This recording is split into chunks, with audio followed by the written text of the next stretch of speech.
Les tensions persistent entre le Hamas et Israël malgré la reprise des négociations pour la fin de la guerre dans la bande de Gaza. La question des otages israéliens, toujours retenus par le mouvement palestinien, reste le point de blocage. Pour avancer dans les négociations et entamer les pourparlers pour la deuxième phase de l'accord de trêve, le Hamas s'est dit prêt à libérer un otage israélo-américain et à rendre les dépouilles de 4 autres.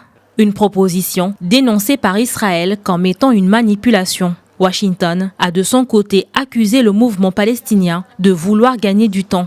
Les États-Unis et Israël souhaitent libérer davantage d'otages en prolongeant la première phase de l'accord de trêve, tout en qualifiant les exigences du Hamas d'irréalisables pour obtenir un cessez-le-feu permanent. Pendant ce temps, et malgré l'opposition des pays arabes, Donald Trump cherche par tous les moyens à faire de Gaza la Riviera du Moyen-Orient. Les États-Unis et Israël auraient contacté des responsables de 3 pays d'Afrique de l'Est pour discuter de l'utilisation de leur territoire comme destination potentielle pour les Palestiniens. Le plan américain vise désormais le Soudan, la Somalie et le Somaliland. Ces 3 pays sont pauvres et dans certains cas déchirés par la violence. Des dirigeants soudanais ont déclaré qu'ils avaient rejeté la proposition américaine, tandis que les autorités de la Somalie et du Somaliland ont nié tout contact avec Washington à ce sujet.